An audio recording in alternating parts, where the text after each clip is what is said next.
It looked like somebody was bent over and had their head in the window of the deer blind. It either heard me or smelt me, and he pulled his head out of the tent and stood straight up, and that shocked me.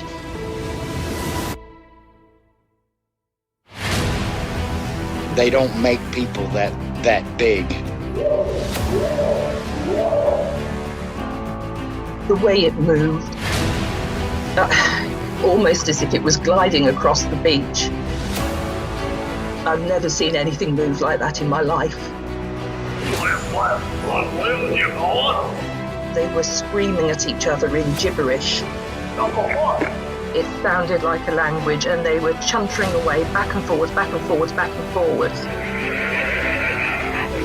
I know what a bear looks like, and there is no way on this planet that what I saw were bears.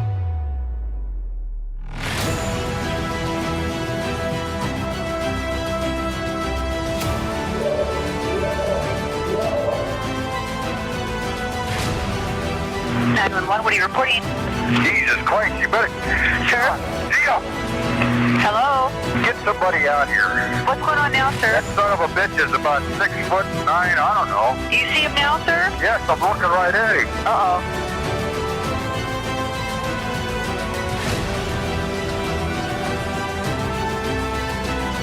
My name is Dan, and you are listening to Sasquatch Chronicles.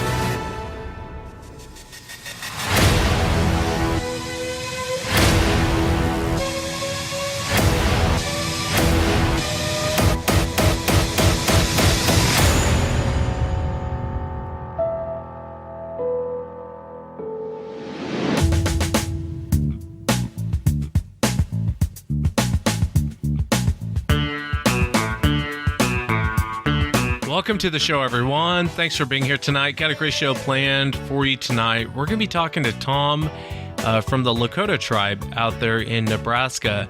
And I had Tom on Friday night show. He originally contacted me. I did a Little People show. He originally contacted me and said, you know, I can give you some insight on these little people. And had a blast Friday night talking to him. I mean, he shared all kinds of strange stories about the little people. And he talked about the balls of light and kind of his take on the balls of light and kind of what they believe. A lot of different accounts that he shared. And, you know, an hour and a half went by. I could have probably done a 3-hour show with him. And I thought, God, I got to have this guy back.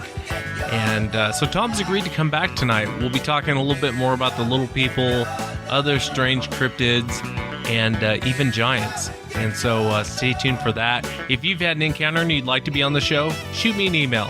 My email address is wes@sasquatchchronicles.com.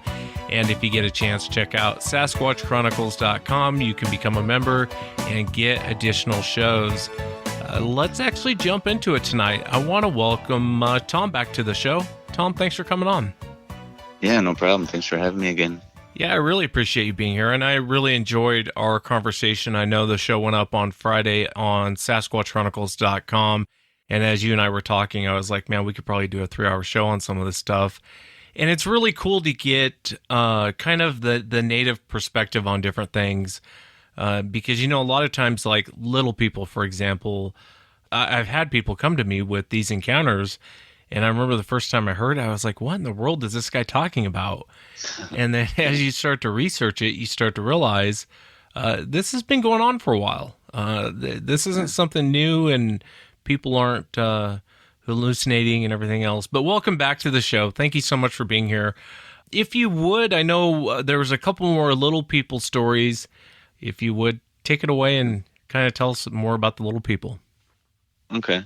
All right. Well, there was a time where a friend of mine who lives here in town, who is also part of a group of other Native people here in town who we pray with, sweat with, and whatnot. He had gone out to Rosebud Reservation in South Dakota, which is also another Lakota reservation.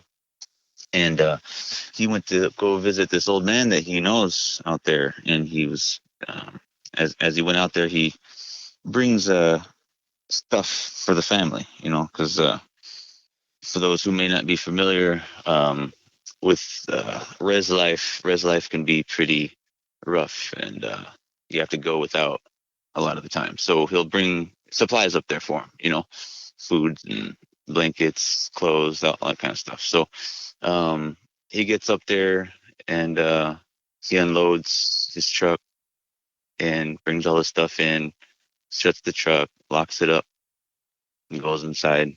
And they're visiting, having coffee. Then he hears his horn going off repeatedly, like the alarm was going off. And he thought he must have accidentally hit the panic button on the key fob in his pocket or something, So he pulls it out and he's trying to get it to shut off, and it won't shut off.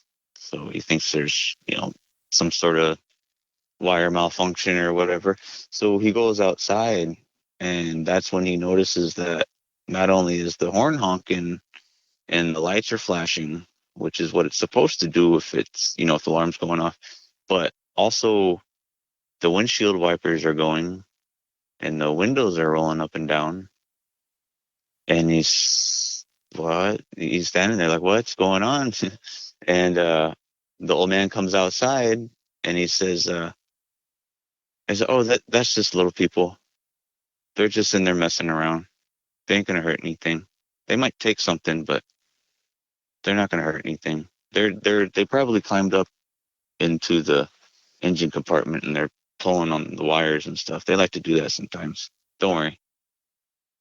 And he's just standing there with his jaw dropped, just like dumbfounded, because he was like me. He had heard stories about little people and this and that, but you never think about it being real until you come across it.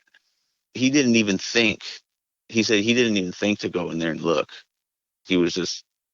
It was almost like he felt like he knew better than to mess with it, And so they go back inside, and as soon as they go back inside and sit back down, it stops.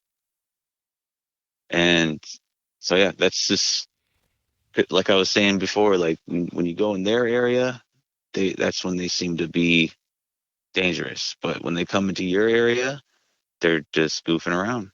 And when they goof around, it's really bizarre, because when they're dangerous, they're really dangerous. Like they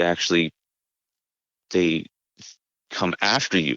Like even if you're running away, but they'll chase you out of their area, and they'll attack you in the process.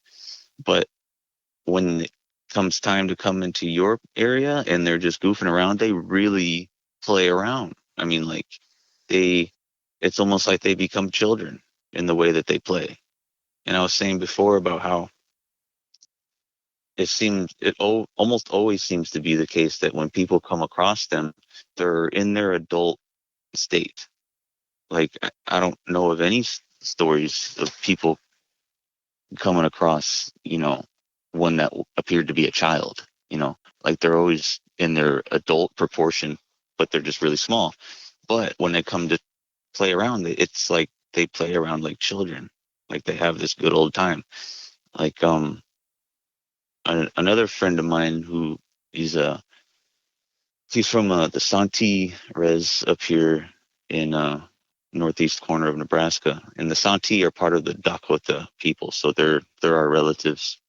He was telling me one time that he was out at the fire at Sundance, and it's like they're playing like hide and seek, peekaboo type of games. Like, because like around the fire, there's like this big like horseshoe shaped mound like surrounding three sides of the fire, and they'll like poke their head up on one side and then go down, and then you can hear their little feet scurrying to the other end, and they'll poke their little head up and look at you and then get back down and run to the other side and poke up. Like they just goof around. And he said they look like tiny little Indians. Like they have feathers, like tiny little feathers, and they have way down to tiny little braids and little moccasins and everything. And it's just really bizarre. Yeah, it is really bizarre, Tom. And, one of the things I wanted to ask you about this, because I've had reports of these, people who talk about them being everything from a few inches tall to, 2 feet tall. Like the gentleman I had a couple weeks ago that was talking about seeing these two Indians come out of the bush. And he said they looked like they were from another time, and they just kind of looked at him and turned and went back the opposite direction. And it's so hard to know what these things are. I mean, do you think they're actually like a biological, like we are, just on a small level? Do you think it's more of a spirit presenting itself as a little person? Kind of what's your opinion on that? I've thought about that a lot, and it's really hard to give a definitive answer. Or I should say it's pretty much impossible to, because I don't have enough information. But my guess is that they are like us, but it's almost like what I was saying before about the Bigfoot, is that it seems to be like we're all different versions of the same thing, like all these two-legged beings, whether we're talking about us as humans or the Bigfoots or the little people or the giants.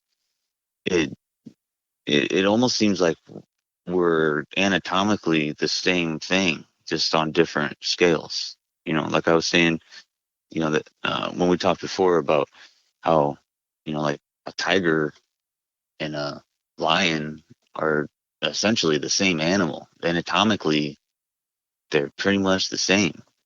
Their social behavior is different and some of their nature is different, but as far as the way they're built and the way they're constructed, they're basically the same, but they kind of fill different roles because of their different natures. Same goes for different kinds of bears and different kinds of canines, and I think that we're all just different versions of the same thing as far as us being two-legged. Now, it seems that in our reality, it's like we exist in this physical plane, but these other things seem to be able to come and go. If that's not the case, and they are just like us, and they are just, living in this physical plane as we do, then where the hell are they always hiding? And it's I don't know. I think they're more like what I was saying about Bigfoots, in that they come from another place. One of the things I've heard about them is that, well, for one thing, like I said, they talk about all these different kinds of them, and these different kinds come from different places. Like there's one that came from a planet that was way out beyond this certain constellation, and I guess there came a time on their planet where their sun burned out, and so they had to leave. They couldn't live there no more. And I guess this planet was the next, like the nearest, most suitable place for them to come. And why it is that some of them look like Indians? Why is it that some of them look like Scandinavians? Why is it that some of them look like little Bigfoots? Again, it kind of makes me think that we're all just different versions of the same thing that came from different places, and maybe this is the place that we came from, and all these other things came from other places, and for whatever reason they found this place and they like it. I mean, it starts to get into really weird, wacko theories, but I really don't know. Well, there's other things about. No, go ahead. Oh, I'm sorry, let me cut you off. That's good. It just made me think of what you and I were talking about the other night on episode 419. One of the things, Anthony at the time didn't really know what questions. I think he was in shock over what he was seeing. Right. And I know it's a controversial show I did, but I actually believe Anthony, and you and I told you why I believe him. I think what he said actually happened. Towards the end of the show, as he said, the old woman told him that when they reach a certain age, they have to go off with the star people, which traditionally, when we'll say aliens, but if you talk to a Native American, a lot of times what they'll say is star people. They generally won't use the term aliens. I'm talking in generals right now. They'll say star people. And I thought that was a weird, kind of a weird title for her to, kind of a weird thing for her to say. What do you mean they go off with the star people? And he didn't even really know what that meant. And I said, I think she's talking about aliens. I could be wrong, but I think she's talking about aliens. She's just using different verbiage with you. Right. Have you ever heard of such a thing with Sasquatch? I know you had just mentioned about the little people. Yeah. Well, yes and no. Well, for one, I have heard it among our people that they refer to what most people call aliens as star people.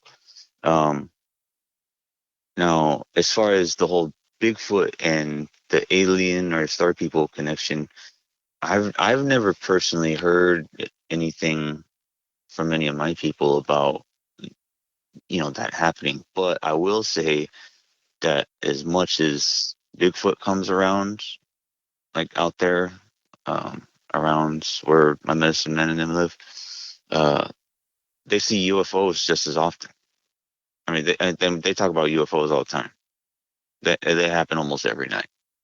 The frequency with which things like that happen, part of me thinks, I mean, there's a medicine man that lives there. That stuff is going to be around. They're drawn to them. But then you hear it from other people too who don't live in, such a traditional community. People seem to have this stereotypical thing about natives where, they all have, like, the stuff that I'm talking about is, I'm only talking about some of the people. Like, a lot of our people are very secular and they're very, well, we're all Americanized, we're all colonized, but they're much more accepting of the American way, and they don't necessarily get involved with traditional ways. But most of the people who I hang around are very traditional. So this stuff happens a lot around them, but even over in the bigger villages that are, full-sized towns with, gas stations and the whole lot, this stuff happens over there too. I mean, the paved roads of the main town, people have seen Bigfoot walking on the street. So I don't know. But there was, I mean, the amount of stories and the amount of things to talk about is just like endless. But there's a couple other little people things if you want to know. Yeah. There was, I mentioned the Santee Reservation up here in northeast corner of Nebraska. I was told by another friend who's from there that this is the only place where I've heard this, and it's these two kinds of them that live up there in this one area that's forested along the bluffs, where it's basically right across from South Dakota, where the Missouri River comes between. He talked about how there's these ones that have horns on their heads. Sometimes they look like buffalo horns, sometimes they look like deer antlers. But they have these horns on their heads, and they live in the trees. Like, they don't come down. But they still look like, other than the fact that they have horns on their heads, they look like people. And he said they look native. They look like Indians. And then he said there's these other ones that this is kind of connects with the lights, is that they ride around on balls of light. In this case, instead of the lights being their own thing that move around through the forest or whatever, these things are being ridden by, again, what if they look like Indians, and they're about 2 feet high, and you can see their legs straddling the light. They're riding it like a horse, and they glide around just like real smooth, like, through the trees or around the prairie or up and over the hilltops. And it's just, people just see them doing this stuff. And I don't really know of any stories specifically of, things that have happened as a real result of it, but I just know of people witnessing that. So I don't know. It's really bizarre stuff. It is bizarre. And I mentioned before about how there's like, you had mentioned that, that light that you filmed where somebody had zoomed in on it and you could see a face in there. Yeah. Somebody else also told me once that some of them aren't spirits. Some of them aren't their own thing. Some of them are just a thing that is it's like a craft that's being piloted by a tiny little man. But in this case, what I was talking about is one, it's almost like being used like a horse to cruise around on. I mean, I suppose it's a lot quicker and easier than running on your little feet, Yeah, it's bizarre though. Going back to that for the audience, what Tom's talking about is Woody and I had filmed that light, and I remember a listener said, "Hey, there's a face in that light," and I said, "I don't remember ever seeing any face. I just remember seeing a ball of light," and he had zoomed in on it, and it looked like an old man's face. Now it could have been pareidolia. I don't know. Right. But I didn't see a face at the time. I just saw a light. Mm-hmm. But the one thing that you bring up with, seeing a little person would be bizarre enough, but to see him flying around on a ball of light, one thing I will say about those balls of light is they don't just float around aimlessly. I was telling you the other day, at least the one that I saw, it seemed to kind of take interest in us. The more we were interested in it, the more it was interested in us. And it did fly around like a drone, like somebody was controlling it. It was bizarre, man. It was very bizarre. But I didn't mean to cut you off, Tom. Yeah.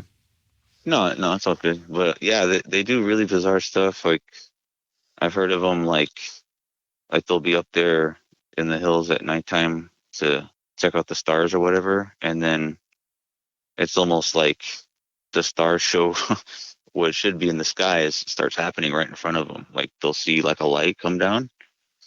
And then comes all the way down to the trees, right out in front of them at eye level, and it'll move out in front of them, like say it's moving from right to left, and all of a sudden, like another one will come out and stop and be perfectly still. It's almost like it's leaving imprints of itself, like right above the grass right in front of you. It's like it's. Boom, there's a light, it keeps moving. Boom, there's a light, it keeps moving. Boom, there's a light, it keeps moving until there's like 4 or 5 lights just staying perfectly still, not moving. And then they'll collect back together and then move off and disappear. Just really weird stuff. There's one more story I could say about the little people that always kind of makes me laugh, because this happened to a uncle who's he's no longer on this side. He lives in the spirit world now, but he was talking about I mentioned last time about Humblicha, the vision quest ceremony.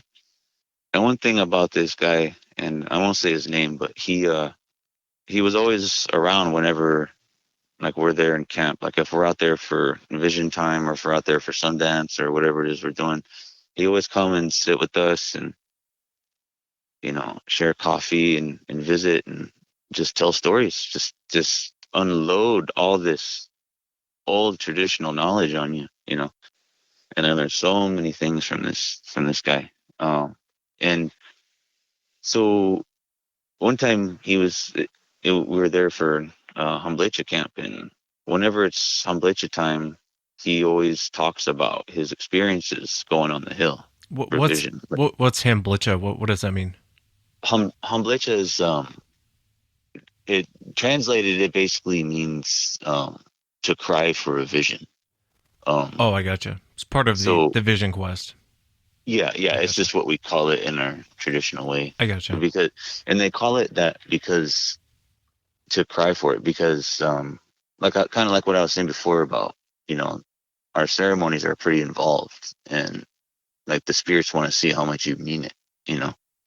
It's a bit like when we say if you go to church, they ask for a donation in the collection plate, but this is sacrificing way beyond anything that's of any monetary value, because the only thing that you truly have in this world, and the way we see it anyway, the only thing that you truly have in this world is what you're born with.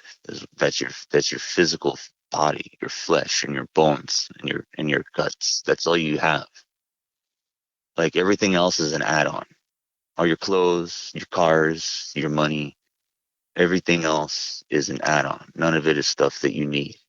To sacrifice truly is to give of yourself, So that might be, going through the heat in a sweat lodge. That might be going through 3 or 4 days of no food and water while sitting on the hill praying for vision. Because whatever you do in these ceremonies, like I say, cry for a vision, you're going to go through something that's going to hurt. it's going to make you cry. Whether it's physical, emotional, spiritual, mental, there's going to be something that you're going to have to encounter, deal with, and move through in order for the spirits to say, okay, you're ready now. We'll help you out. We're going to make that go away. So at any rate, this, it takes a lot of mental and spiritual preparation to get ready for something like this, So usually when you're there in camp for this, you're there for, a couple of days getting your stuff together. There's a lot of involvement with it. Like you got to make a lot of stuff, and because when you get up there, you have to set up this altar that you'll be inside of, and all of this stuff is, we could spend a whole nother day just talking about the intricacy of the ceremonies alone. But anyway, he's there in camp with us, telling us stories, partly to prepare us for what to expect, but also to kind of distract us a bit and entertain us a bit and kind of calm us, because he's one of those people who could be, well, from what he said and what other people have said about him, is that he was offered once to be a medicine person. Like the spirits came to him, and he was one of the people who could actually see him and hear him, but he didn't want to do that. And that's one of the things about our ways, is that you're never really forced to do anything. There's no judgment, or there's none of that fire and brimstone type of stuff. The choice is yours. They offer it to you. You can deny it if you want. So, but he was one of those people who definitely had the gift, and so he could read it in our faces, or that we were having a lot of anxiety, thinking about going up there on the hill all this time. No, you can't eat anything, you can't drink anything, and the no food thing isn't really that big of a deal. But it's the no water. The no water will definitely get you, and so that it stresses on the mind, and you can see that. So he tells his stories, and the thing about his stories is, though, that he never makes one up. It's always something that happened to him. And he said that one time he was on the hill at Bear Butte. There's this place in South Dakota called Bear Butte. It's right out on just past the edge of the Black Hills. It's right outside of that big motorcycle town called Sturgis. And this place is a very sacred place. And I could talk about the weird stories about Bear Butte alone, and what it actually is. It's not a mountain, they say. They say it's actually the grave of a giant bear. But anyway, he's out there on top of Bear Butte to seek vision. And when you're in this altar, they call it Hochoka. Hochoka just is an altar. And when you're inside this thing, when you're on the hill, you sit there with what we call chanupa. Okay. Most people know of this as a peace pipe, but for anybody who's listening to this, if you ever do come across this type of thing, or if you hear it come up, please do us a favor, and please don't refer to it as peace pipe, because that's not what we call it. That's just the kind of hokey American name given to it that doesn't really speak to what it is. We call it chanupa in our language, and this is basically, it's a prayer tool. Okay, this pipe that you use to, when you're loading this thing with the tobacco, you're praying as you do so, and each little pinch of tobacco is a prayer. So you're putting these prayers in there, and when you eventually, at the end of the ceremony, you're going to smoke it, and then that smoke going up, that's your prayers going up. Okay, so you take this chanupa packed full of prayers, and you sit inside your hochoka. Okay, so you have I'll say it in English, you have your pipe, and you're sitting in your altar, and you're not supposed to let it go the whole time you're in there, right? 2, 3, 4 days, however long it's going to be. You're not supposed to set it down. You're supposed to hold on to it the whole time. Okay, which may not seem like that big of a deal, but 2 days of no sleep and you're trying to hold on to something, or even if you try to lay down, you can't let go of it. So you kind of have to cradle it with you like it's a baby. you know, and really that's how you're supposed to treat it anyway, because it's a sacred item. So he's, you know, 2-3 days into this, struggling to stay awake, and he's got his chanupa, and he's like, I gotta lay down. And, you know, I just can't keep my eyes open. So he lays down and he kind of tucks his chanupa in with him to protect it. And then, you know, like when you're asleep and if somebody comes into the room, you can kind of hear what's going on and it starts to work its way into your dream. Yeah. He said he was laying there sleeping, and as he's like in the dream world or whatever, he starts hearing these two little voices having a conversation with one another, like interrupting his dream basically. And they're saying, "Hey, I think he's asleep. Look at him. I think he's asleep." And then he starts moving his eyes underneath his eyelids, you know, like starting to come to. And then just as he's about to open his eyes, he feels this tug on his chanupa. And he opens his eyes, and then there's nothing there. But he sees like surrounding your hochoka is what we call prayer ties, these tiny little bundles of tobacco. And that kind of make a tiny little barrier or fence, I guess you could call, around you. And it's real low to the ground. But he could see those things moving as if something just went through there. And he thought, maybe I just jerked in my sleep, you know, and I hit it or something, you know. And he kind of nods back off. And then same thing happens again. "Hey, I think he's asleep. Let's try to take that chanupa away from him." Then he felt this hard tug on it. And then he woke up with he just instinctively knew. He said, right then he realized what was happening. He said he woke up with a growl because he just felt like he knew he had to be intimidating to get whatever this was to go away. And right then he opened his eyes and he sees these two little men about 6 inches high looking up at him with their eyes wide open, like they're like, "Oh shit, we woke up the giant." And they dove out and took off into the woods. And he said that's the last he saw him. He said he was awake for the whole rest of the time because that like freaked him out, you know. But it's kind of comical because, like I said, they like to goof around. Like, what are they going to do with that? You know? Yeah. Like just to steal it and hide it from you? Yeah. You know? And there's lots of stories like that where things just go missing, or you wake up with your hair braided and it's this teeny tiny little braids, like teeny tiny little hands did them. You know? Just weird stuff. It is bizarre, Tom. I mean, it is bizarre. And it's what's strange is when, well, a couple things. This part isn't strange, but I was just sitting there thinking the first time you and I talked, you were saying there's no word for lie in your culture. And that kind of makes sense, especially since, and forgive me for this, but Native Americans generally don't write things down. In the past, I mean, it was all traditionally. Yeah, it was oral tradition is what they would give you. So I could see why there wouldn't be a word for lie. But the strange part is when I can't even tell you how many weird stories I've heard about little people. I was telling you on the first episode about the guy in Texas, and his son kept saying these little people they weren't really hurting him. They were just kind of screwing with him every time he went out. And his dad thought he was full of it. Until he saw it climbing up. He saw them climbing up the side of the house. And it makes me wonder if something like that could be killed. Right. Yeah. It's weird because they certainly seem to be able to inflict physical damage on us.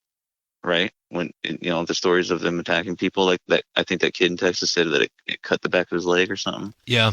Yeah. He was attacked. Yeah. So obviously they can do that to us. And if, like the story I just told, they can be afraid of us, so they're afraid of being hurt, right? Like if they knew that he couldn't hurt them, there would be no reason for them to be afraid. It would seem as though it's at least possible. Now, I don't know of any stories of anybody. Well, I mean, except for the one I told last time where they had that big battle with that whole tribe of them. But that's really the only occasion I know of them being killed. There could be others that I just don't know about, but It's so strange, though. You know what I mean? That to have, and maybe it's from the culture, the American culture of, like when you look at like Asian culture, there's a lot of things they believe in that for the longest time we would go, oh, that's nonsense. Or I'll give you even a simple example: acupuncture. I remember when I was a kid, they would laugh about acupuncture. It seemed like the most bizarre thing, like, oh, you're going to get your chi in line, or you're going to, but now we know that acupuncture is a real thing, that there is actual real medical benefit to acupuncture. And so it's strange when you look at other cultures and you go, man, they're nuts. Maybe they're not so nuts. Maybe they're not, and even people who are non-native Americans, people who aren't Indian, they're seeing the same thing, and it's so hard to know, is it physical? Is it trying to, because we can only wrap our minds around certain things based on what we believe and what we've been told to believe. There's really no, I'll give you another example. Like I had a guy one time, I think it was out near the Badlands, out where you're at, and he was telling me about, he was out there and he saw a pterodactyl. Oh yeah. And for me, I was sitting there thinking, like, what are you, pterodactyl?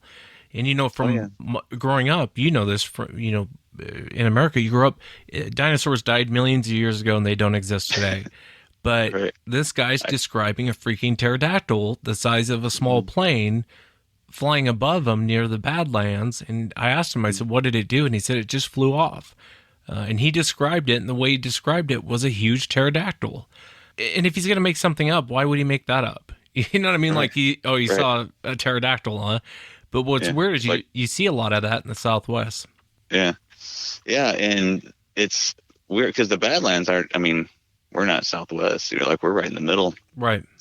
And so it's like this stuff happens all over. It seems like, and speaking of dinosaurs, I mean, I can tell you stories about dinosaurs too if you want. There's rivers here that have names that are, I mean, they're named after dinosaurs. Like they say that one of the main rivers here in Nebraska is the Niobrara River. It's almost entirely contained within the state. The headwaters, it starts as this trickling little underground spring that bubbles up just outside of Nebraska in Wyoming, and then it comes all the way across the northern portion of Nebraska, and then it turns north and dumps into the Missouri. This river, like our old name for it, is the same as the word for the Triceratops, and they have names. Like in Lakota language, they have names for Tyrannosaurus Rex. They have names for Bronchosaurus. They have names for Stegosaurus. They have names for all these things. And it's like, how do they already have names in their language for these things before paleontology? How do they already know about it? And then I got to hearing stories that were just, and this is where, I mean, accepting Bigfoot is one thing, accepting aliens is another thing, accepting little people is another thing. But this is where stories begin to get really bizarre. And one time I was sitting in my medicine man's trailer, and he's just talking, telling stories about the old days when he was a kid and stuff. And he said that up north to him, where the Cheyenne River is, and it's personally, the first time I went through the Cheyenne River Valley, like I was telling you before, it's like a forgotten place. It's like the time, land that time forgot or whatever. It's just completely old school. Like there's no farming, there's no tilling of the land, there's no ranching in it. if the road wasn't there, it would look exactly like it did in Crazy Horse's time. And it's like, man, you can just imagine how it used to be, if you could take that image and expand it, across the rest of the prairie for thousands of miles. That's how it used to be all over. And so, I'm there and I'm just like, I get tears welling up in my eyes just looking at the beauty of it, and thinking about, like I described, that the old way that people lived. It was a beautiful way of life. And so anyway, he's telling me about that he used to go up there when he was a kid for the purpose of like climbing up to the edge of the buttes that are over the valley and look down into the river valley and watch the dinosaurs. And I said, what? Come on. I mean, because he's told me a lot of stuff, I've seen him do a lot of stuff, and, that so many things that seem unbelievable, but like the story I told last time, I can't deny it. And sometimes, he's one of those people that will say something that just makes no sense. And then a long time will go by. Like he may have even forgot about what he said. And then something will happen. And then instantly you remember what he said. And then it all makes sense. And you're like, that's what he was talking about. So he tells me that they used to see triceratops, like multiple triceratops, walking around in the valley down there, just grazing away, like you see them on Jurassic Park, And I said, really? And he said, yeah. And he said, ask my cousin and ask this guy. I said, we all saw him. We used to go up there all the time. And so, it's like, what do you do with that? And I've heard other people talk about seeing a T-Rex, and there's one story that, like, there's a place in the Black Hills where, like, you can jump off of a cliff into a big pool where there's like a waterfall there, and right at the edge of the cliff over to the side, there's this big giant 3-toed footprint. It looks like, some sort of dinosaur footprint, and it's right next to, and it's like deep in the rock, it's like a fossilized footprint. Okay. And then right next to it is what's very clearly the footprint of a human. It's not a Bigfoot track. It has the arch in it and everything. It looks like a human's footprint. They're right next to each other, and they're just as deep as one another, and they're the same age. And they're both like, I think somebody said that they're well over 1 million years old. But so wait a minute, that would mean that there were dinosaurs and humans at the same time. But at this, some people, I don't want to offend anybody, but some people believe that the Earth is only something like 6,000 years old or what have you. And that if there ever were dinosaurs, they lived all at the same time as humans and all that. Or they just don't even believe that dinosaurs ever existed, and, it's just a trick of the devil or something. And I've heard stories of people, like among our people, I've heard them talking about ancient animals that no longer exist. And so I started thinking that, they must be influenced by, that biblical stuff. And then I started hearing them getting more detail, and then I realized that they're talking about something that's way older. There's this term in Lakota, they say ohani. Ohani means a long time ago, but it's not just like, a long time ago in your lifetime. It's way long ago, like ancient, so far that nobody knows. And they talk about how basically the people are that old. Like the human race is way older than, whatever, the 200,000 years, or 50,000 years ago when we left Africa or whatever. We're way older than that, apparently, is what they say. So there's stuff about dinosaurs. You mentioned the Badlands. There's supposedly a giant rattlesnake out there that is as big as an anaconda. There's a giant tarantula, like in the Lord of the Rings movie. It's like as big as a Volkswagen. One of my best friends out there, he told me that his uncle says that he came across, when a spider will shed its skin or whatever, Yeah. and it leaves it's basically just a shell of itself behind.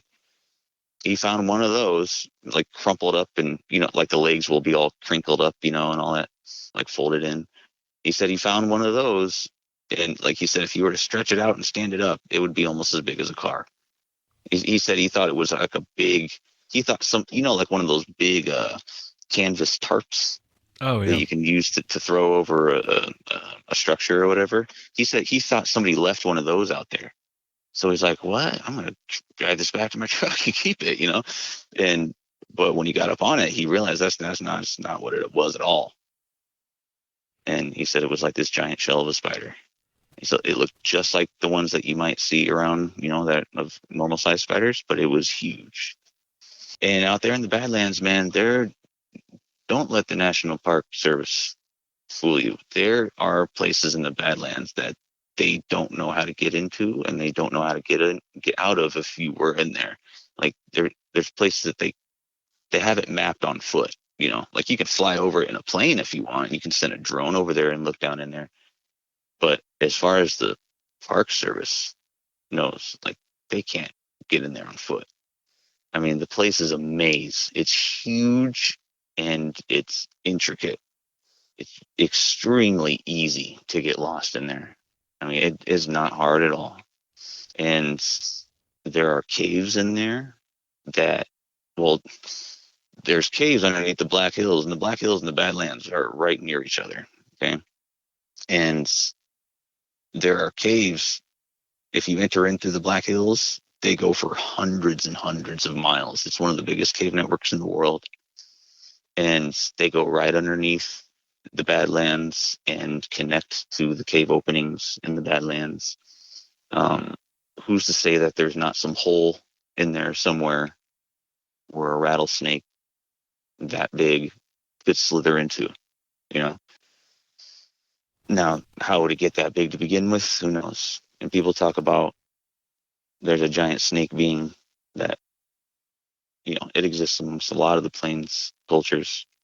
There's a story I could tell you about that too that happened right here if you want. But yeah, if you would. I find it fascinating. I really do. And it's one of those things, before you tell the snake story, it's like,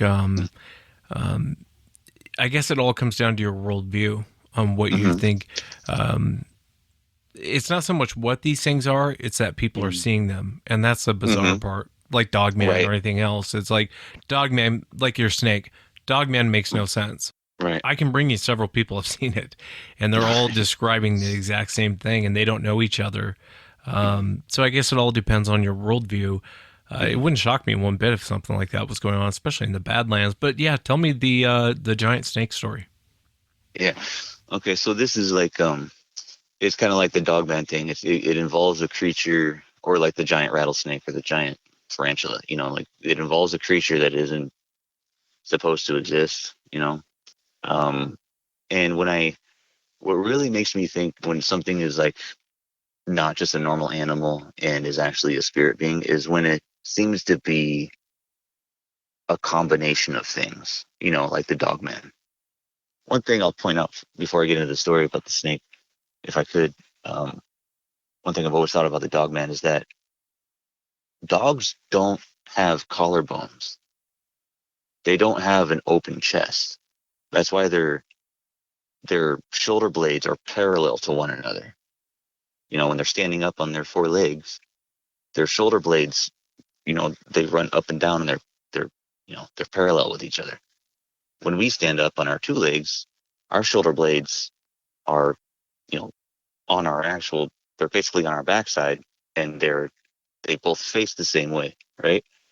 Because of our collarbone, which separates our shoulders and gives us an open chest. Dogs and cats don't have that. They don't have a collarbone. And the Dogman seems to have a collarbone. He has an open chest, a broad-shouldered chest, right? So that whole thing is like a combination of different animals that, as far as I know, they're not supposed. Humans and canines aren't supposed to be able to interbreed genetically. But this story involves something kind of like that. So this is a story that was told to me by a Omaha woman who told me other stories as well about weird things that she saw up there in Omaha country. So she, well, first I'll say the Omaha Reservation, as I described it last time, it's up kind of in the northeast area of Nebraska, and it goes right up against the river. And on the other side of the river, on the east side, is Iowa. And they have a small piece of their reservation on the Iowa side of the river, because when the reservation lines were first drawn, the river was at a certain place, and then, a subsequent flood happened, the river changed course, and part of their land ended up on the other side of the river. So now part of their land is in Iowa. She was living on the Iowa side of the river, which is, that portion of the reservation is a very small area. There's only like one little community over there. And she's living in a house that had belonged to, I think it was her aunt, but nobody had been living in it for a while. And of course, when she moved in, it's just like the other stories that you hear from your other guests. She starts getting these weird smells around at nighttime. Something's looking at her windows, pounding on the house. It's all this Bigfoot stuff. And that's a whole nother bunch of stories.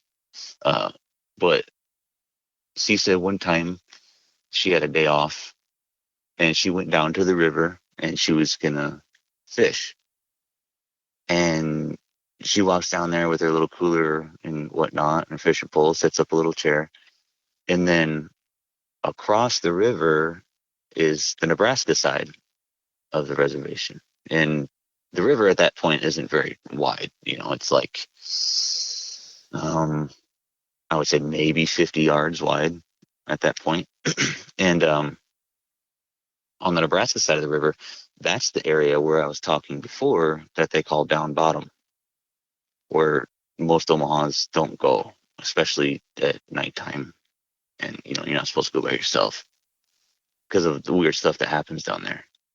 This is the same, this is, as the crow flies, probably not even a mile or so from where I told you about the story with the woman in the car wreck. So she's sitting there on the Iowa side of the river. On the other side, on the Nebraska side, after she'd been there for a while, she hears a vehicle coming through the woods over there, and a truck pulls up, and it turns out to be her cousin and her uncle. Okay. And they see her, she sees them, they wave at each other, and the distance is just far enough to where if you screamed at each other, you could probably hear each other, but with the movement of the water, it's just easier to communicate with hand gestures, right? So they don't even bother talking. And as far as she can tell, they're just down there to basically do the same thing she's doing. They start getting out fishing poles and whatnot.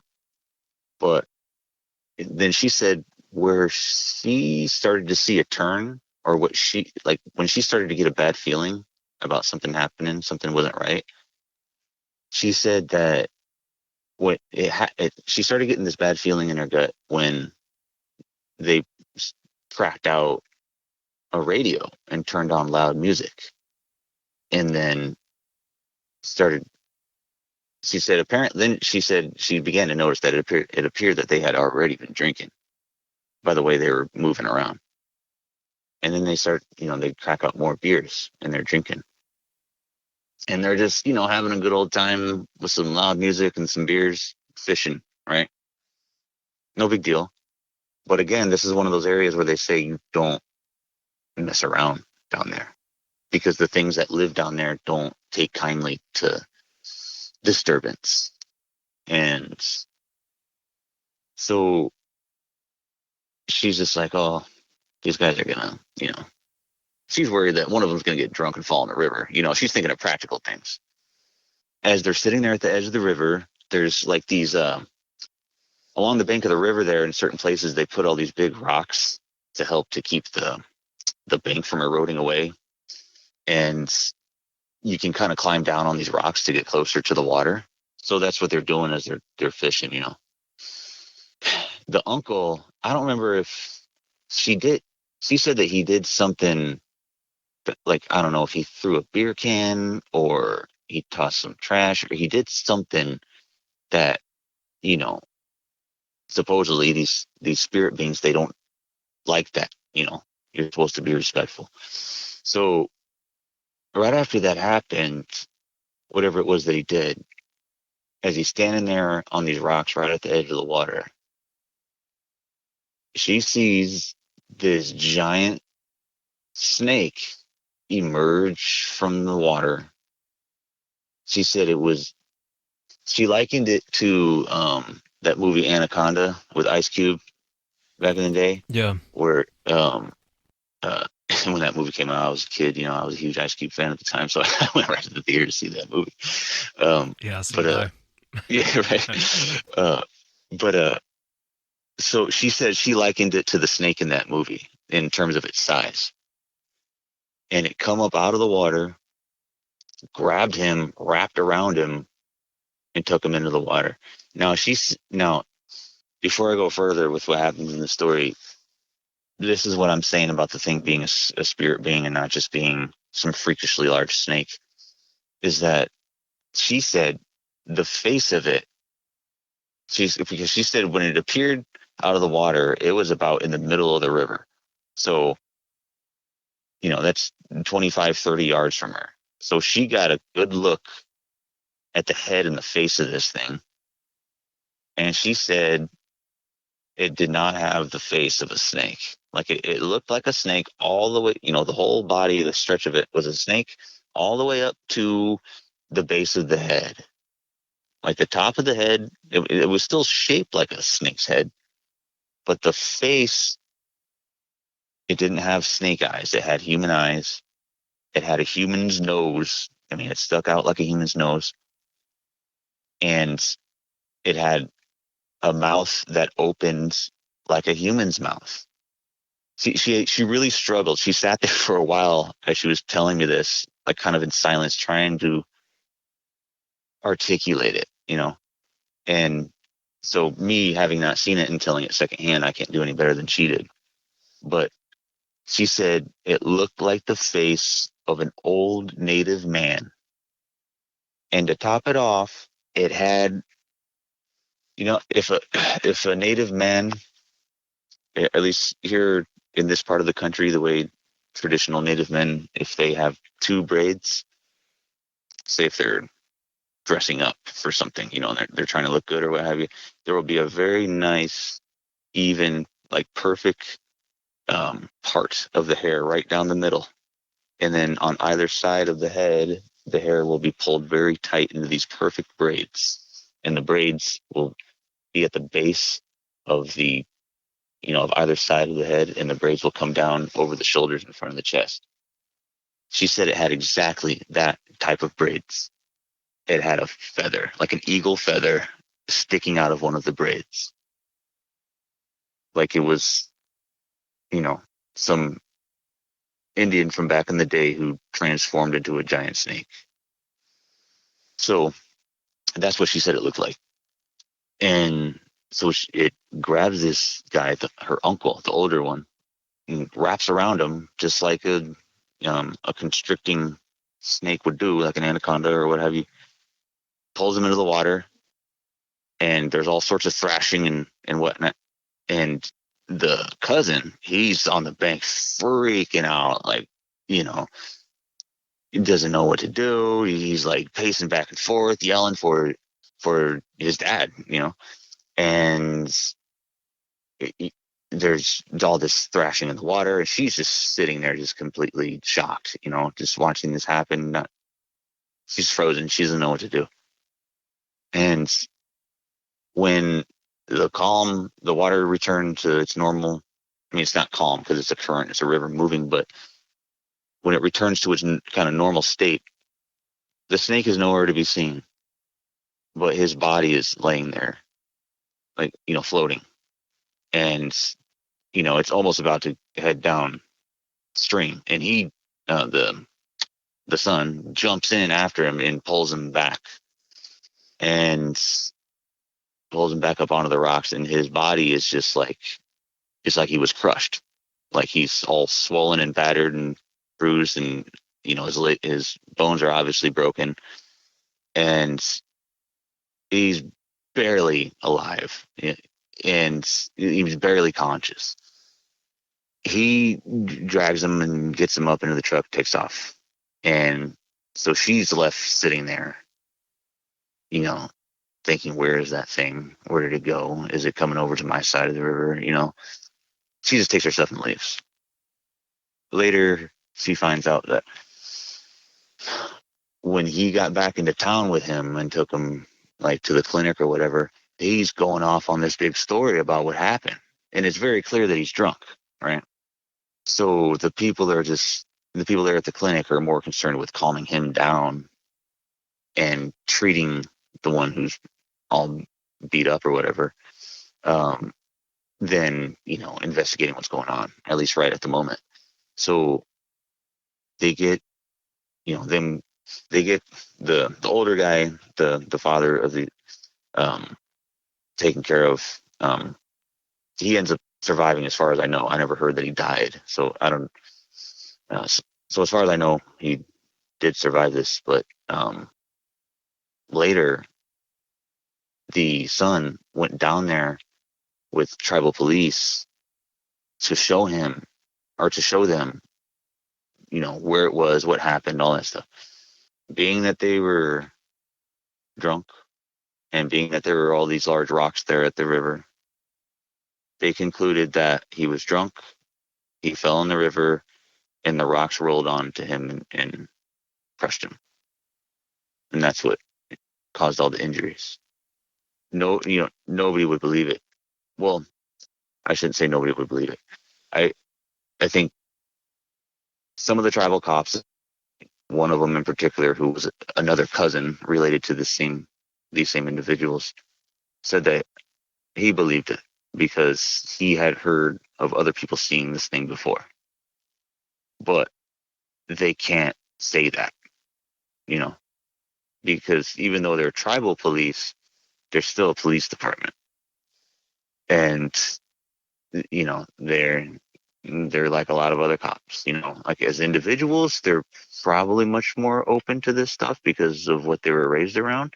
But as far as operating professionally, they're just like other cops, so they're not going to write that up. They're not going to talk about it. It's just done. Do you think that the snake was physical, or do you think it was more of a spiritual being? Do you think that, because obviously it was physical, it did attack the guy, but it seems like such a bizarre cryptid to look for. You know what I mean? Right. Yeah. Yeah. I don't think I would regard that as a cryptid in the sense that it's an animal that is yet to be undiscovered. Like one might regard Bigfoot if they don't acknowledge all the weird stuff about Bigfoot. I would venture to guess that this thing is some sort of spirit being, and again, it's another one of those things that can come and go in and out of our world for whatever reason. It's a snake and a human don't combine. So, but apparently, with other rules of nature from other worlds, apparently they can do that, and then after that come into our world. I don't know. It's weird. It is weird. And the other thing you had brought up was the fact that like in the Lakotas, they don't really think it's odd that something can be physical and something can be spiritual. Right. Yeah. It's we don't really make much of a distinction. It's because everything, and you'll find it a lot in a lot of native cultures, this concept of duality that applies to all things. That there seems to be a whole nother second nature to things. Like I said, my medicine man talks about there being a physical and a non-physical component to everything. Like even simple things like stones, there is a non-physical spirit matter in the stone. Like people, they'll look at it like a rock or a stick or anything like that, as being an inanimate object. Okay, which is true, but there's another nature to it that is unseen. It's that non-physical portion to it. You know, I mean, there's stories I can tell you about just regular animals doing things that they're not supposed to be able to do, and it's definitely never been documented in any wildlife show I've ever saw.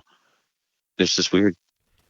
Yeah, it is, and I guess, like for Christians, and you and I have talked about this before, but, what is the whole mind, body, and spirit, or, that saying to where there is a spirit component to just about everything. And, yeah, they acknowledge it. Yeah, they acknowledge it, and it's like you and I were just talking about the Bible. Even in what most Christians believe, Abraham sat down and ate with three angels, and how does a spirit sit down and eat? How does a spirit? That makes no sense. Or Jacob, for example, in the Bible, he wrestled an angel. Well, how do you wrestle a spirit? It has to be physical for that to happen. But that is a very, and I find that all cultures kind of they believe in a lot of the same things, but they use different verbiage for what I might say a demon, you might call it a bad spirit. We're still kind of talking about the same thing, I think. Right. Anyway, we're just using different language to describe it. But I don't want to keep it too long. I want to ask you real quick about giants. I've had these weird reports of giants. Mainly in Alaska is where I get them. I've had and I say not a lot. I think I've had like 2 in Alaska, and I think I had 1 in Montana. And every time I talk to these people, they'll say, I'll ask them, well, how tall was it? And they'll say it was as tall as the trees. And I remember one hunter, he was describing it because he was watching it from the ridge line. I mean, and he said it looked like a man, and it was carrying a club, and I think even he said the canines were kind of coming out of the mouth, but he said it looked like a human, like kind of what we were talking about with little people. He said it looked very human-like. And I know in Christian culture, they'll call them the Nephilim. But is there anything like that? Did the Lakotas talk about giants? Oh, yeah. Well, about how there's the whole thing with the giant red-haired people who live here, and that, there's like all these battles between some of the tribes and these giants. What Sarah Winnemucca wrote about, in the Lovelock Caves and all that stuff, those aren't Bigfoots. Those are giants. And not that Bigfoot isn't giant, compared to our scale, but these things are what the Bigfoots are afraid of. I've only heard a couple of references in like modern day of people saying that they had seen them. And again, the Badlands is the setting again. But that was just a brief thing that I heard somebody say that they saw it, from a distance walking. So there's not much of a story there, but there's a story about again, the term Ohani comes into play here. It's a really, really, really long time ago. They say it was before there was horses. Okay, so this is before whites came, and and by the way, like I've heard people, try to dismiss the notion that Native people have been here for so long, or that there were so many of us, or that we inhabited the Great Plains, or that we didn't have any life on the Great Plains before the horse. There was already millions of us there. I mean, the oldest human remains in North America have been found in the prairie in Montana. So we were definitely on the prairie. But our life was just more difficult before the horse. But we still made it work because we embraced all the gifts the Creator gave us to live with. So at any rate, this is a real long time ago. I won't say the names of the people in the story. I could, but again, I prefer not to mention names if I don't have to, especially. Yeah, and that's okay. You don't have yeah, to. Yeah, and also like in the old way, like you're not really supposed to say people's names after they've gone on. You know, it's part of the letting them rest thing.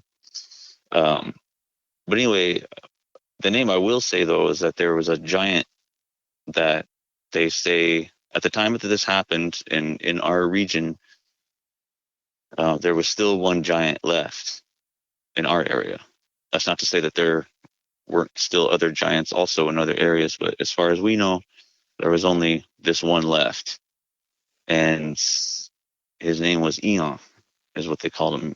And that means stone, like a rock. So Eon is, they called him that because because he was so basically like a mountain of a man, and he was, if somebody's that big and they're that rough and rugged living like this thing did, even though they're human-like in appearance, their skin is going to be calloused and hard and, difficult for the average man's arrows to penetrate, So that's part of how he got his name. It's because he was like stone. But they say that he was he was as tall as 5 grown men standing on top of one another. Okay. And so for us to say grown men, Lakota people, as far as Native people are concerned in general, we're pretty tall. I personally I'm not that tall. But generally speaking, Lakota men, we're taller than most other Native men. So, we're talking men that are average 6 feet, when most natives, are close to 5.5, especially back in traditional times.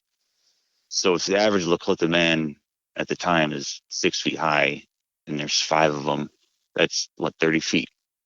There's a story where it's basically the end of this. It's the last days of this giant. There's a story where there's a village, and the way we lived, we didn't live together as one giant community.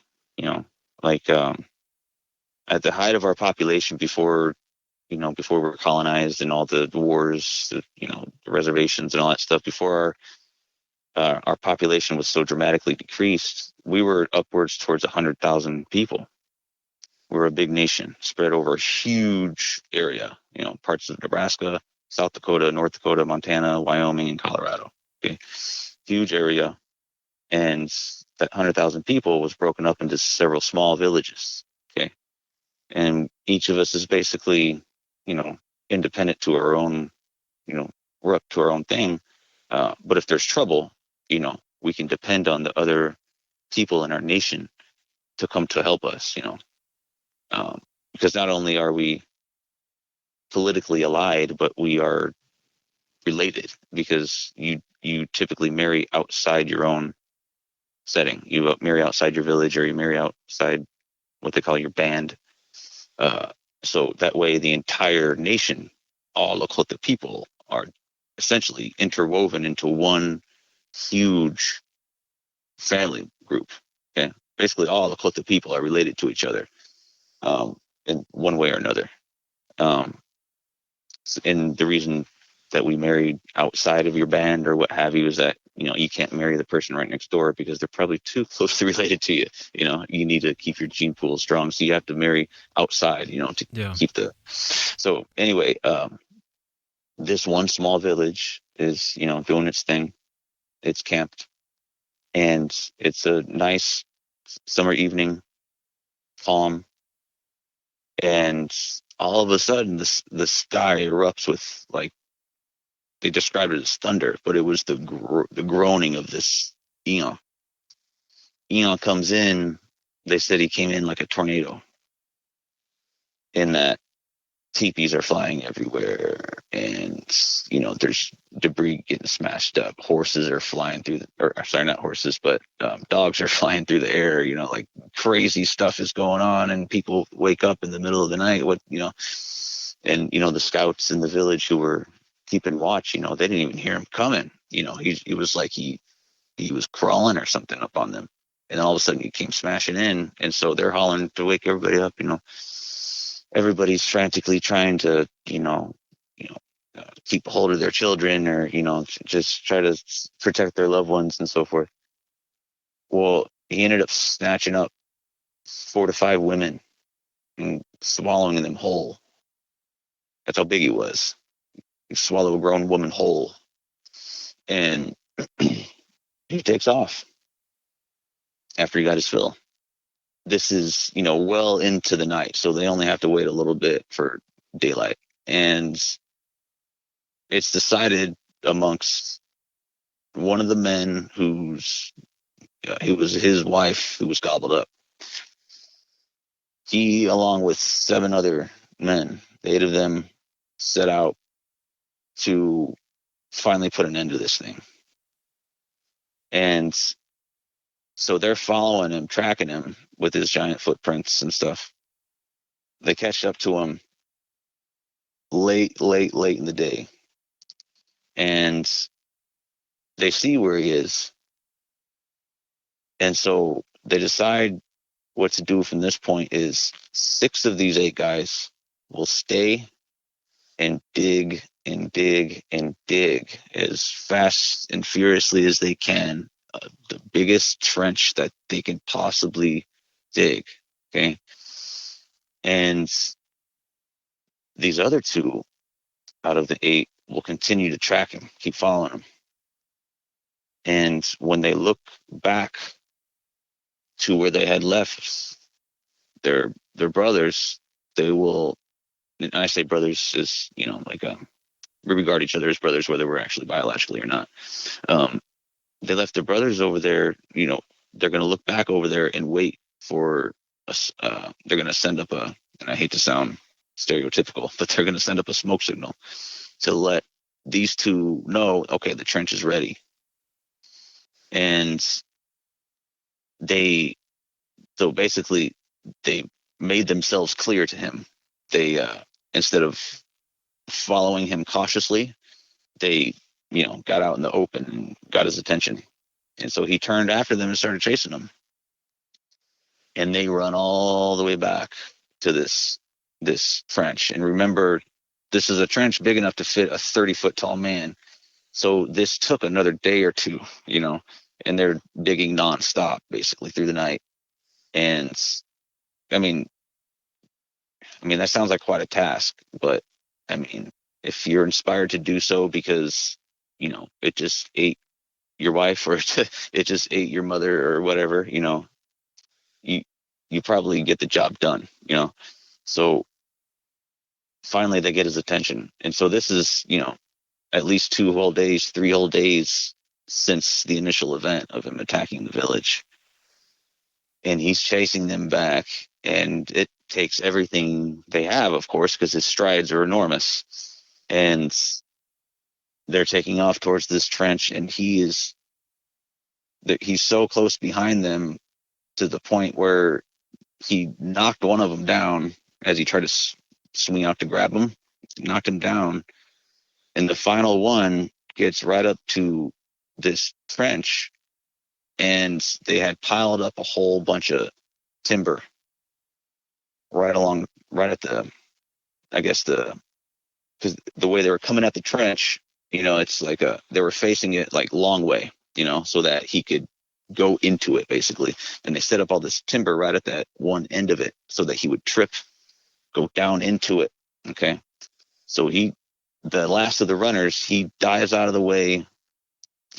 Eon trips over these timbers and down into this huge trench. And immediately those other 6 guys were waiting with large rocks and boulders that they had set in place and start piling them in on top of him, and then pushing all the dirt that they had excavated, piling it in on top of him. And they made the trench just so that when he fell in there, like he fell in kind of at an angle. And so that his, like, one of his shoulders is wedged down into the trench, and his head is stuck down in there, but he could still reach one arm out, right?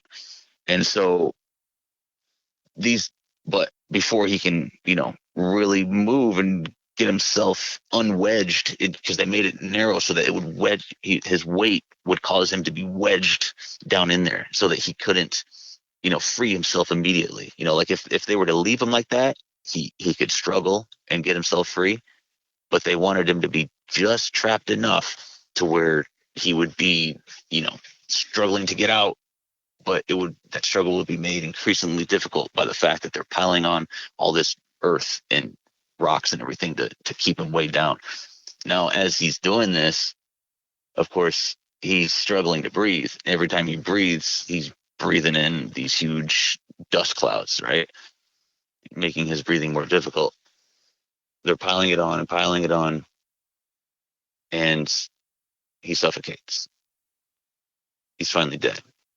Then they have to unbury at least a portion of him where his belly is at, and they climb down and cut open his belly, and they drag the women out. And as the story goes, at least one of them was still alive. Now, I don't know how you survive in the stomach of a giant with no fresh air for 2 or 3 days, but maybe the stomach was just big enough that there was a pocket of air. I don't know, because I've been in some sweat lodges for a really, really, really long time. I didn't think I could breathe, but I made it. So they cut him out, and apparently at least one of these women survived, and she lived it was like the main guy of the group, it was his wife, and they went on to have kids, and their descendants still live today. So it's this spot it's on the Rosebud Reservation in Tripp County, South Dakota, and as you're driving along on the highway, you're surrounded by the normal looking flat prairie and the mild rolling hills here and there. And then all of a sudden there's this one big long butte. It's like oblong shaped, and it's just there, and it doesn't it kind of stands on its own. It's out of place, and people drive by it every day not knowing what it is, but the traditional Lakota knowledge is that that's actually the grave of a giant, and there's trees growing on it now and all that. That's an amazing account, man. That really is. I mean, it's very I'll have to play someday the story I told in Vietnam about the colonel that killed giants. I told it on the paranormal podcast, but it's very similar. He said he shot this thing several times and it would not go down, and they had to call in air support to basically finish it. But what's fascinating is as it came through the village, it was grabbing people, and he said it would bite their heads off. There was a female one. And she would rip men apart. She'd rip their legs off, rip their arms off, and they were eating people. And last question for you, in your culture, did they ever describe where Eon came from? I mean, did he come from somewhere? I've never heard of it. I mean, that knowledge might be, in somebody's head, but I've never heard of it. And as far as I know, they don't necessarily regard it as like a spirit being. They were what they were. They didn't go anywhere. They didn't seem to have the disappearing qualities like Bigfoot does or nothing like that. Because if I remember right in the story, when they finally caught up to him to get his attention, he was asleep. So they found him sleeping.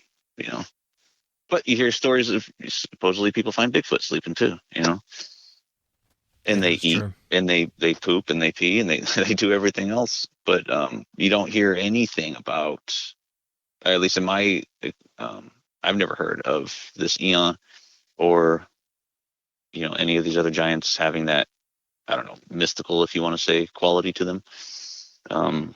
So it just seemed like there was a race of giants that lived here, and he was the last one that lived in our country, in Lakota country, and we gave it to him, man.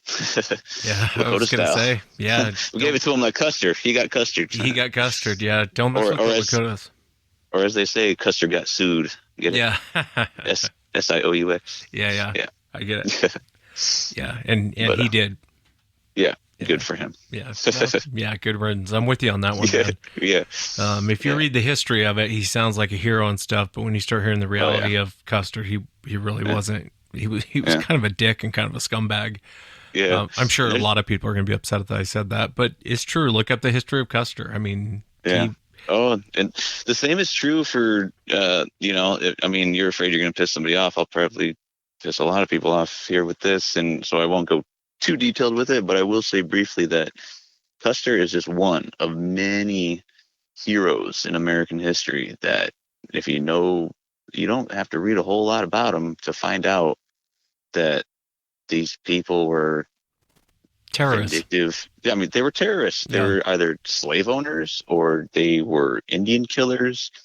And we're not talking about just, a handful of small occasions. We're talking about like as a matter of a way of life. This is how they were. And so the invasion of our land was nothing short of terrorism as far as we're concerned. But and I can understand that. I can understand why they would, people would feel that way. And I love, the culture of most Native Americans when they, like yourself, you start telling the stories of what happened and things that you ran into, and it's fascinating. Like even the, I'm sure some people might roll their eyes at the Eon story. I don't know if I'm saying his name right, but I guess it's irrelevant anyway. He was the scumbag. You know who I'm talking about. But even in like Christians, the Nephilim, the giants, and you start really, and every culture has a giant story. Like every culture has a flood story. Every culture has a giant story. Oh yeah, we have a flood story too. Yeah. Yeah. Yeah. But, is it similar to what I would know as a flood story, where Noah got on the ark and? Or is it different than that? I suppose there's some similarities. Okay, so what we call most people know this as North America, right? But that's a very recent name. That's only come about in the past few hundred years.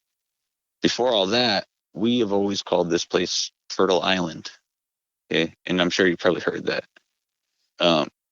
So the reason we call it Turtle Island is because, as the old story goes, some of the tribes explicitly say in their stories of their origins and where they came to be, they specifically say that Earth was essentially a turtle. Like the land mass that we lived on was the giant shell of a huge turtle. And some people even go so far as to say, look at the shape of North America. It almost looks like a turtle all sprawled out with his legs stretched out or whatever, And I mean, that takes some abstract thinking. But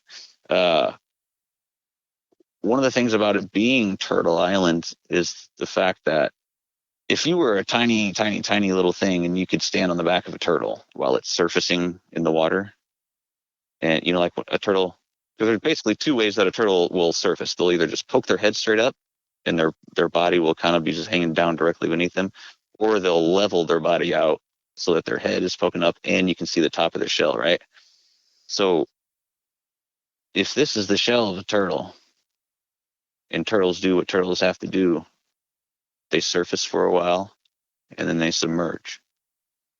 And then they surface and then they submerge. So here, right now, in this time and place, the turtle is surfaced. Long time ago, the turtle submerged. And this happened more than once. People talk about, quote, the flood. We talk about floods. And each flood, like I talked about how old the people are and how long the people have been here. And we were talking about thousands of years between each flood. We're talking about ice ages having come and gone. And this is where one of the special things about the Black Hills ties in, is that supposedly during one of the floods, as far as I know, the most recent, or I should say the submersion of the turtle, the only points sticking up was the mountaintops. And one of those mountains or mountain ranges was the Black Hills. And so that's where we fled to. Like I mentioned, the cave networks that go underneath the Black Hills. There's a place there called Wind Cave. It's actually a national park. You can walk right up to this hole in the rock where there's constantly wind blowing out. Like you stick your face into it and you can feel the wind blowing right in your face. And this little hole is, I mean, now it's all touristy and there's a paved sidewalk walking right up to it, you know, and all that. But back in the day, before all that pavement was there, before that little visitor center building was there, before all the tour guides were there, all that stuff, this was a hole in the ground on the side of a prairie hill within the Black Hills. And it's just, I mean, it's as big around as like you could stuff a couple of basketballs in there and wedge them in there and get them stuck. Like it's a small hole. But they say that is the birth canal of the Lakota people. They say that we came from the underworld, that the Black Hills is actually our birthplace. And, you know, like I talked before about how Native people don't really jive with all that anthropological talk about how we came across the Bering Land Bridge from Siberia into Alaska and then trickled on down through the rest of the Americas. For one, there are settlements in South America that are over 1,000 years older than what would make sense for us coming across the Bering Land Bridge. So how did they get there before all that? You know, a whole other continent away. And there, I mean, it doesn't explain the intricacy and complexity of, I'm talking just North America alone, nearly 500 indigenous languages.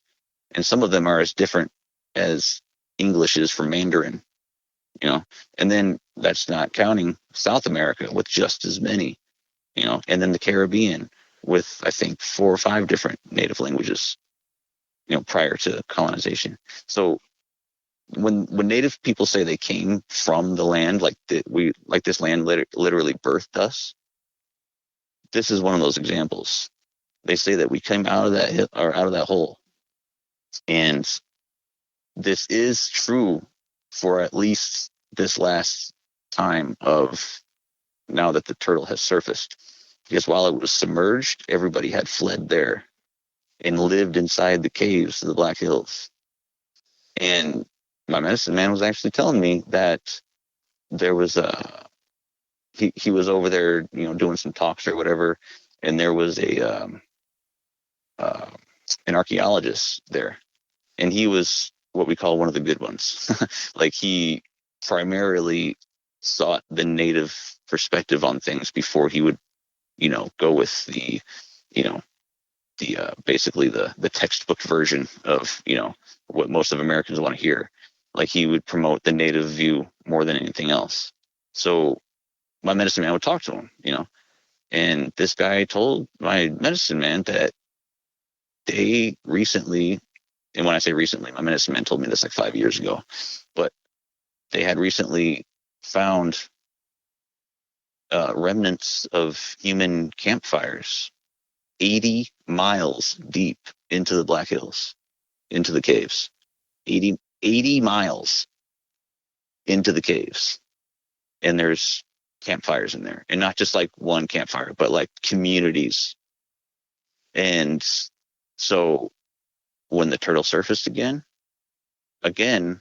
this earth, this land gave birth to us. We came out and lived upon this world again. So we lived in the underworld, literally and physically, as flesh and blood humans, not just in a spiritual sense.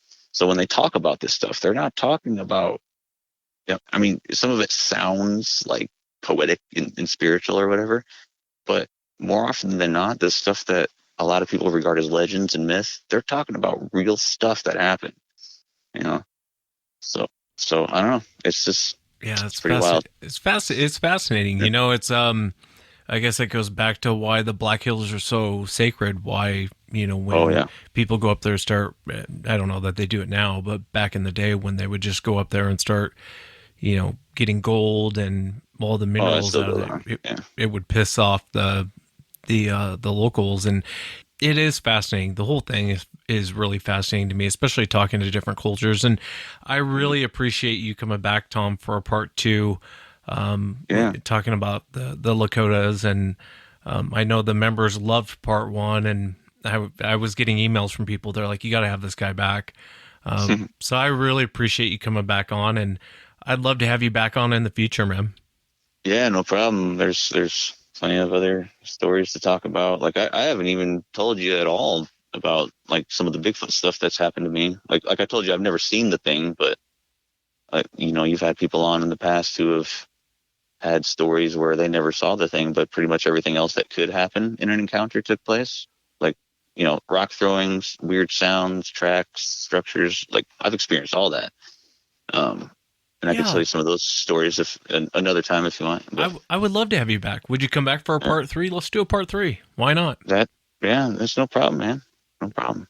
Yeah, and I appreciate your time again, Tom. Cool. Yeah, I really appreciate you having me, and be safe, man. You too. Thanks again, Tom.